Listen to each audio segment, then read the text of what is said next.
This is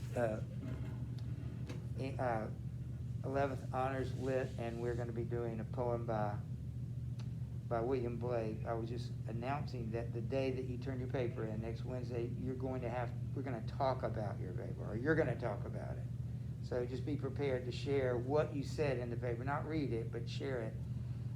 If there'll be all four of us here, I'm hoping that'll take a little long, take it twice as long as it would with just the two. But we will, I do want you to share that. I'll share something that I've read too. So we're going to look at The Chimney Sweeper, which is a poem by Blake. And I'll read it to you, but then I'm going to ask you silently to read it again. What you mentioned it yesterday. You remembered, without looking, can anybody remember one or two things about, and I do want to show you something about him, about Blake, one or two things that distinguish Blake from the five other guys that we're going to be looking at. He's the guy that 100 years even after his death, it's when he finally became kind of appreciated and famous. He was the social justice guy. This poem is a good example of that. When I give you a test on this, I don't know how to ask it, but that is a characteristic that's not uncommon for romantic poets. But we don't really read that many. Wordsworth writes two, but I think William Blake, this is a great example of being concerned about society and changing it. So it's called The Chimney Sweeper. I mean, you know what a chimney sweeper is, right? You know, I think of Mary Poppins. Ever see Mary Poppins? You know, the guy who's, well, I don't know how accurate that is, because I think that actually chimneys aren't that big. And so what type of person, I mean, obviously a small person, but what type of small person do you think they would use often in the chimneys to clean them? Children. Yeah, because of their size. And this is a poem about that, and I'll tell you from the beginning, it's a poem of social criticism, like social justice. There's something unjust going on as described in this poem, and he's trying to draw attention to it. So I'm going to read it, then I'm going to ask you to read it silently. The Chimney Sweeper. When my mother died, I was very young, and my father sold me while yet my tongue could scarcely cry, weep, weep, weep, weep. So your chimneys I sweep, and in soot, I'm sorry, and so your chimneys I sweep, and in soot I sleep. There's little Tom Dacker, who cried when his head, that was curled like a lamb's back, was shaved. So I said, hush, Tom, never mind it, for when your head's bare, you know that the soot cannot spoil your white hair. And so he was quiet, and that very night, as Tom was sleeping, he had such a sight that thousands of sweepers, Dick, Joe, Ned, and Jack, were all of them locked up in coffins of black. And by came an angel who had a bright key, and he opened the coffins and set them all free. Then down a green plain, leaping, laughing, they run, and wash in a river, and shine in the sun. Then naked and white, all their bags left behind, they rise upon clouds and sport in the wind. And the angel told Tom if he'd be a good boy, he'd have God for his father and never want joy. And so Tom awoke, and we rose in the dark, and we got with our bags and our brushes to work. Though the morning was cold, Tom was happy and warm. So if all do their duty, they need not fear harm. Read it again. And again, ideally, you would write notes on it and circle things. I know you hadn't looked at the questions yet, but read it again and see if you can, make sure you understand what's actually happening, and then we'll look at it.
Now, I haven't asked you the same questions. I probably should have used those same questions, and I will. But can any of you tell me, either one of you, tell me what's going on in the poem? What's the poem? It's about a chimney sweeper, but what is the poem about? Kind of big picture of it. Like the kid has a dream about running in the field. Yeah, very good. Somebody does. And I really should have preceded that with the question, who is the speaker? And that's always the first question you ask. Because the first sentence says, first line says, when my mother was dead, I. So who is the I in the poem? What do you know about it?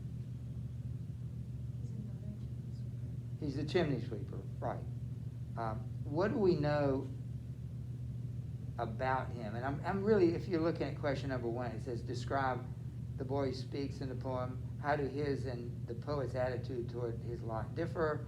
How especially are the meanings of the poet and the speaker different, and so on and so forth? We'll answer that. But we need to figure out about the speaker. It says, describe the speaker in the poem. What do we know about him? What do we know about his background? He was sold at a very young age. Yes, sold by, Like a newborn. and who sold him? His father. His father sold him. So that makes him basically a what?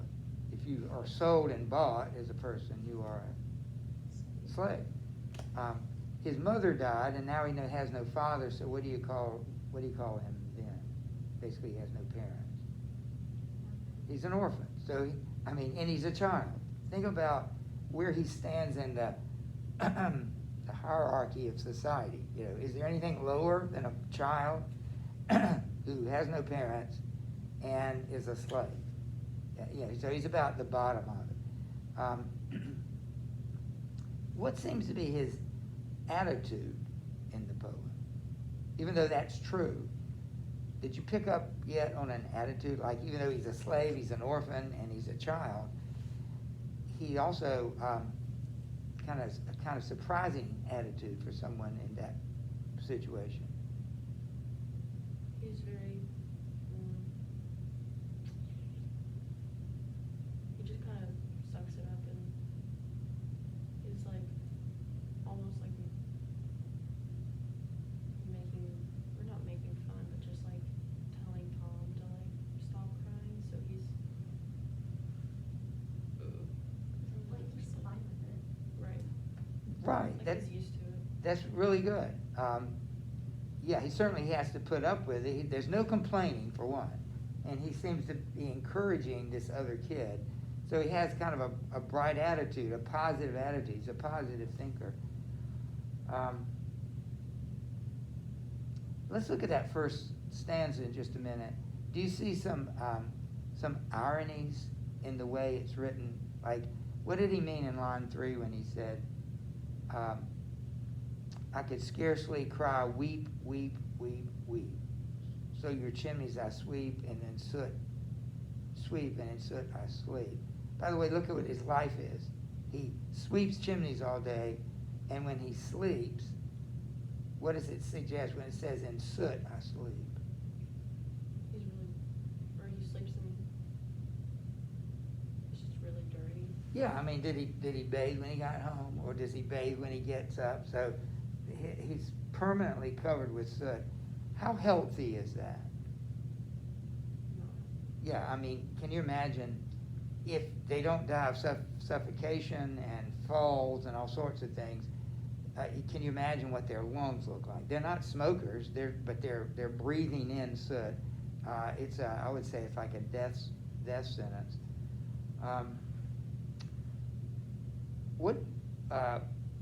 Specifically, what does he say to the other boy whose name's Tom that shows his positive attitude? What does he tell the other boy about their situation? Look at the second stanza.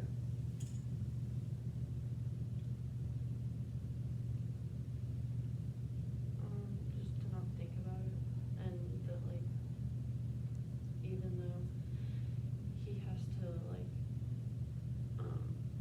shave his head, it'll be worth it since like he can't get it dirty.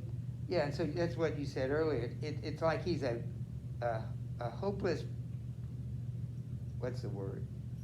He's positive, but there's a word for that. And he's an idealist. You know, he always looks on the good side of things. So he tells a kid who's crying because his head are shaved, why do you think their heads are shaved? Just that it doesn't get, the suit doesn't get in it. Yeah, and I don't know that the owners are concerned about the person, but why do you think they are trying to protect him a little bit? I mean, what good is it if he dies, right? I mean, they're trying to keep him alive, just like you might clean your machine or your tools so that you can use them. It seems like that's the only reason he cares about any of that, so he can use them. He doesn't want them to die, otherwise he has to hire some new ones. And then you mentioned this dream, and it's number 2. The dream in line 2, besides being a happy dream, can be interpreted allegorically. Point out possible significances of the sweepers being locked in the coffins and the angel releasing them with a bright key to play upon the green plain. So it's a dream, but what is it also about? For instance, what do you think the black coffins represent? Yes, and or what else? They're black coffins. They, could be, if we just said the guy's breathing and he's probably not going to live very long. So yeah, but I think you're absolutely right that he does mean the chimneys, but they're like coffins. And then what happens when they get out of the coffins? What is that symbolic of? Maybe the naked and white, all their bags left behind. An angel did it, by the way, and they get to sport and to win and everything. What do you think that represents? They die and they're free. Yeah, they go to heaven. What's really their only hope? Like, when is the only time they'll ever be free of this job? When they go to heaven. Yeah, I mean, that's the only thing they can hope for is death. And then when they're dead, things will be better. And then go back to number 1. The key thing about the poem is the irony in the poem. And this is sometimes hard for students to see, but so far we said that the attitude of the boy is positive. But what's the attitude of the writer? Like, the speaker is a boy who's positive, making the best of it. But what's the purpose and the attitude of the poet? Like, why is William Blake writing this poem? He's trying to show that, like, it's kind of abnormal that he's so happy about it. Right. And even beyond that, what do you think he hopes the poem will accomplish? We've said he was a social justice writer. To realize what's really going on with their heads. In order for what, to what end? Like, Something to change. right, this is called satire, it's social criticism. He's hoping people will notice, read the poem, and feel sorry for the people the children that are in there. And just want you to note that there's a difference between the attitude of the speaker and the attitude of the poet, which you just said. The speaker is happy. The poet is not happy, he's angry, right? Wouldn't you say he's probably angry? And he's showing that the kid's been brainwashed. What did you think about, and then the last 2 things, what did you think about the lines, the 3 lines? But the line that says, the angel told Tom if he'd be a good boy, he'd have God for his father and never want joy. And at the end, Tom told him, or it just makes the comment, so if all do their duty, they need not fear harm. Why do you think he's telling the boy that? That if he does his duty, he won't fear harm. So what would happen to the boy if he didn't do his job? He'll get in trouble. Yeah, and you can only imagine what that would be like. So these boys are like, the only way out is to make the best of it. The only way you can survive is do what you're told, and then you won't get beaten or whatever. You won't get in trouble. So I think those are extremely important differences, and this is an example. I would like for you to, at the bottom of this, to write something. all right? I want you to write a couple of sentences explaining the author's purpose in the poem and how he achieved it. I'll read you mine when we're done, but what is the author's purpose and how did he achieve that purpose?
All right, what'd you say?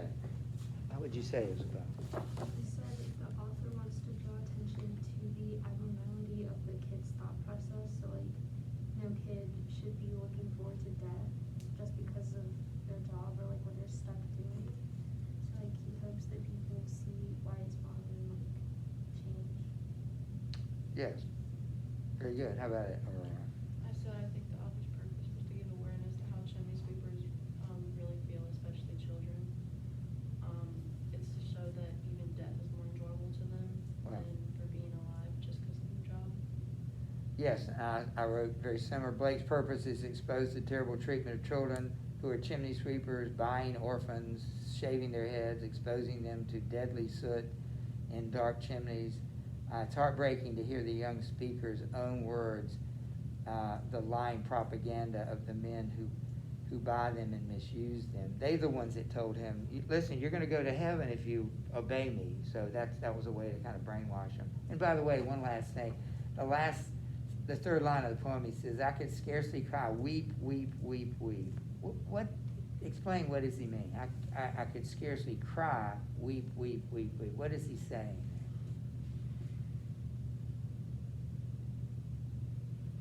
What is he doing for a living? He's not weeping, he's sweeping. So he couldn't say the word sweep, sweep, sweep, sweep. It comes out weep, weep. What's the irony of the fact that it comes out as weep and not sweep? He barely talked because he was so little. Because what? Because he was so little. Yes, and he really wanted to cry and perhaps was crying. Can you imagine that? And so he says weep, which indicates what he really was doing when he was trying to say sweep. Okay, we're going to finish with the book. So you need to get to the book and turn to page 43. This is something you're gonna do. Go ahead.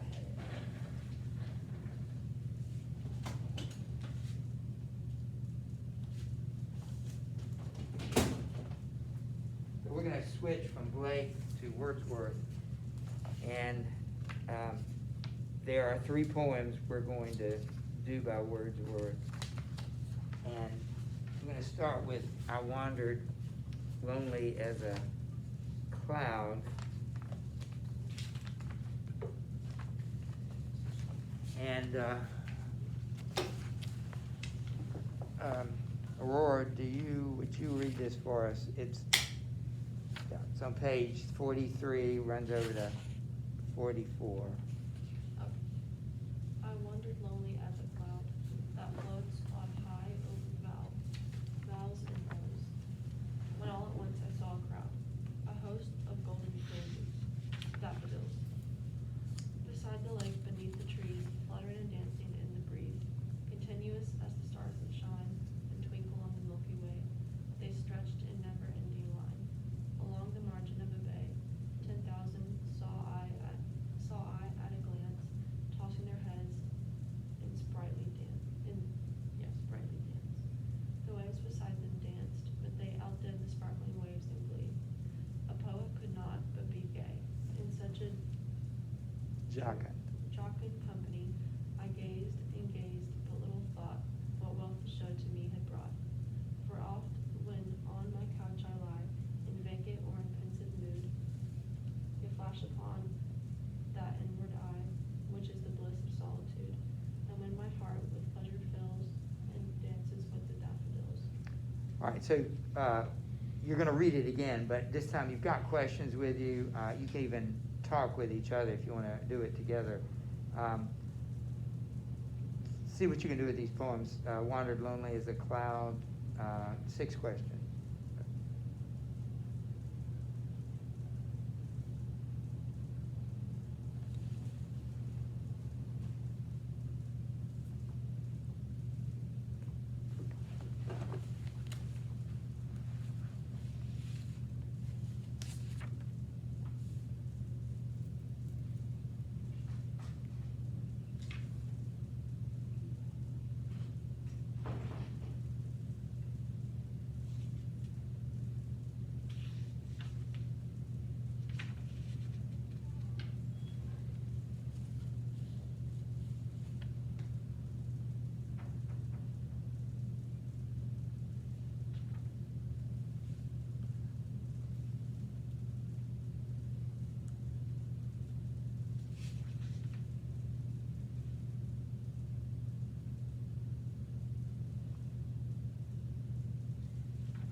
I'm going to, when you finish to show it to me, I'll give you, I'll put that in the.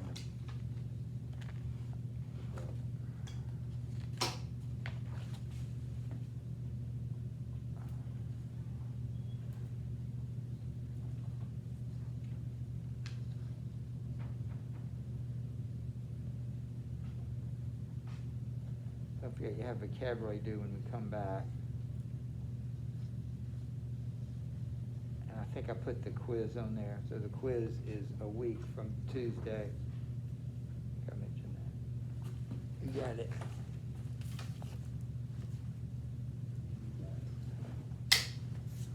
And the paper's due Wednesday. So Aurora, if you would do the tiger poem, and I'll give you credit for that. Do you have that? You don't have that. What do you mean? The lamb and the tiger, did you have the questions from that? Oh, We did it when, a day you were not here. yeah, I think I did that. All right, so show that to me. Isabella.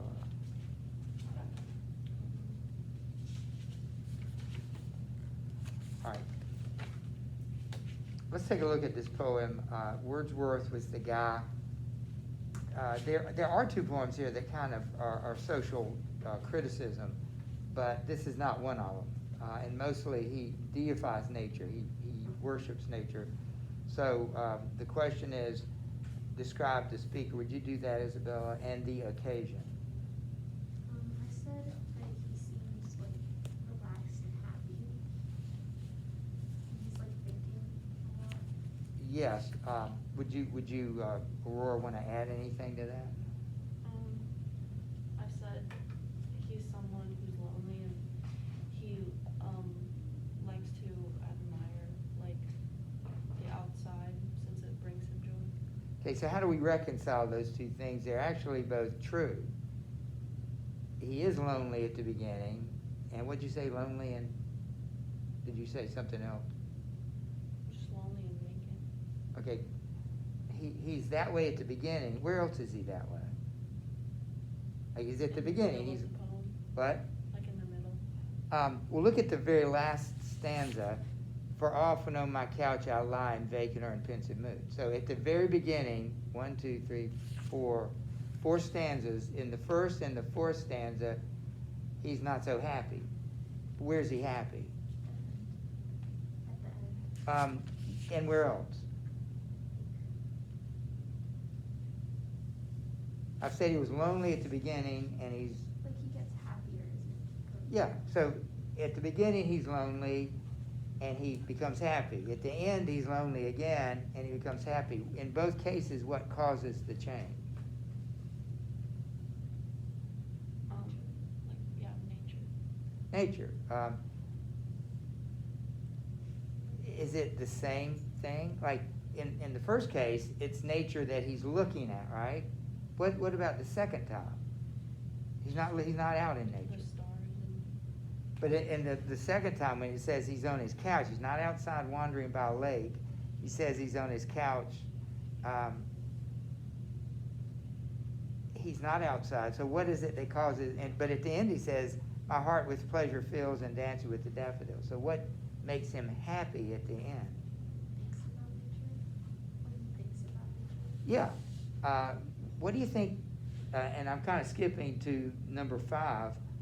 We hadn't finished with it, but number 5. What do you think he's trying to say then? What is the purpose of his poem? Sad when he's in nature and sees nature, gets happy. When he's not in nature, he thinks about nature and he gets happy. So what do you think he's saying about the power? And we don't know how long the time was between the first and the second time. Like when he was actually out there and when he thought about being out there. So what do you think the author's saying about nature? it can bring you joy just by looking at it or thinking about it. Two different things, right?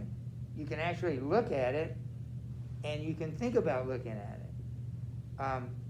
And the question, it was, where does it say that? It's question number 2.